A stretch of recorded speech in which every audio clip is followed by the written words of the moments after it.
back sa Luto at Negosyo. Ngayong araw na to ay gagawa tayo ng pangnegosyong embutido. So ipapakita ko sa inyo yung mga proseso na gagawin ko. Ito na siya.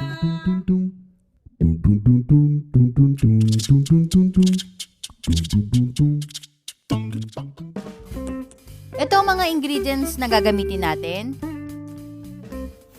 So dito, paghahalo-haluin lang natin lahat ng ingredients. Inuna ko ang 1 kilong ground beef.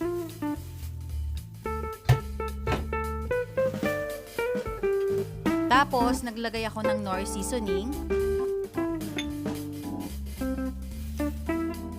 Then, pepper.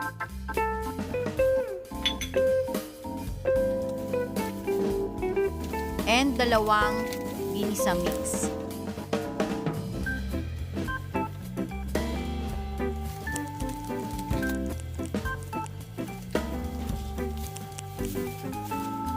Pasensya na sa gloves ko, medyo maluwag siya. I-mix nyo lang siyang mabuti.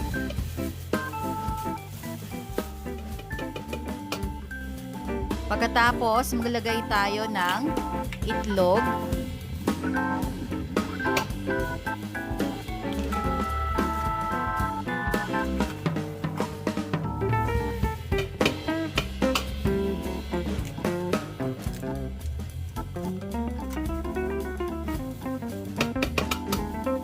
Bali, 4 na maliliit na itlog ang ginamit ko dito. I-mix nyo lang siya.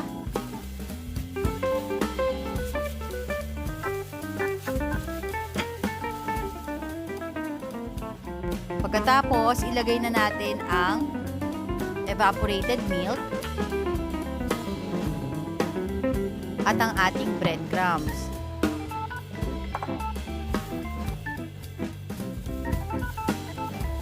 So, inayos ko yung gloves ko at medyo maluwag talaga siya.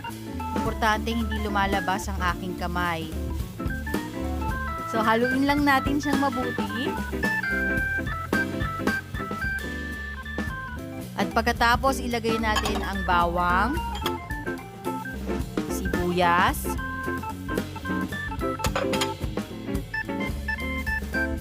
pickles, red bell pepper, carrots,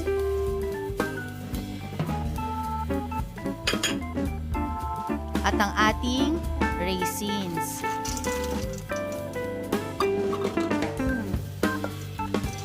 Haluin nyo lang siyang mabuti.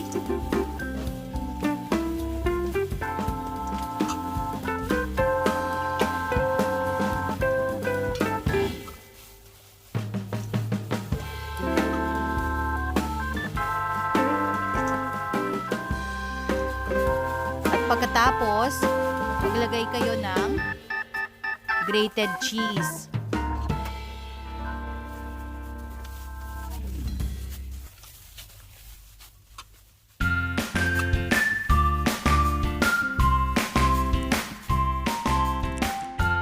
So dito, bago natin siya balutin, try muna natin kung ano yung magiging lasa niya. So nagprito ako ng isa para tikman kung ano yung lasa.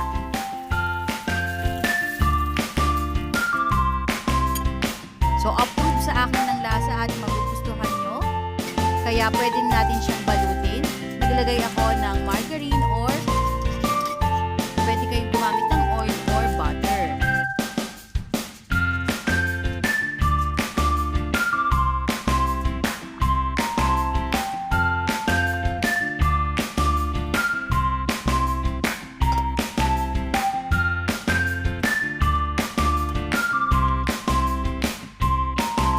Then, nilagay ko yung 1 cup ng giniling.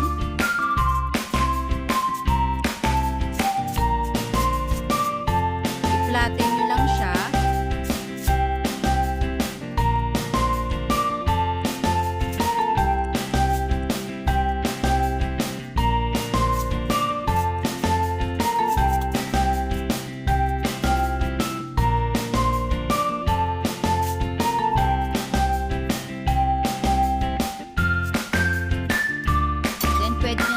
ilagay ang hotdog.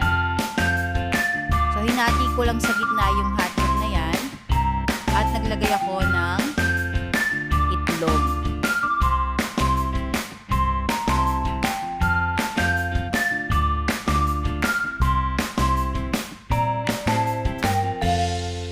Then, pwede na natin siyang balutin. Make sure na maayos ang pagkakabalot ninyo.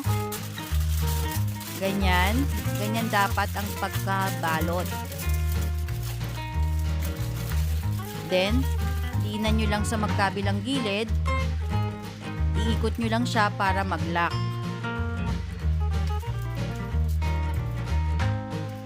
So, repeat procedure lang sa mga natitira nating ingredients.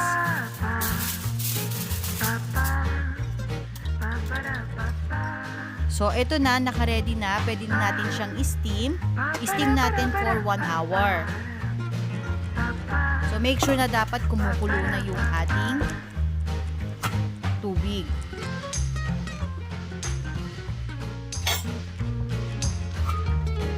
So, ito, luto na siya.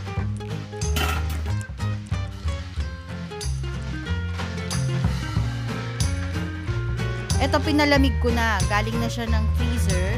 So, pwede na natin siyang iluto. Bali, nakagawa ako dito ng mga 10 peraso.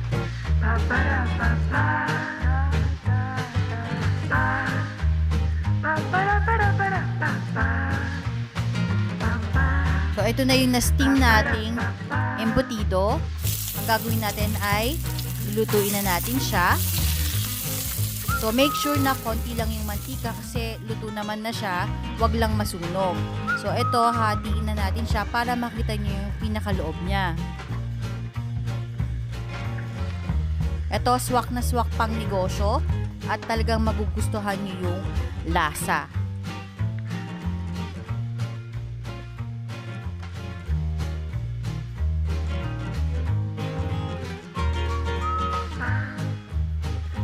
Repeat procedure lang. Pwedeng-pwede itong panghandaan. Lalo na magpapasko, pwede kayong gumamit nito o pwede nyo siyang inegosyo.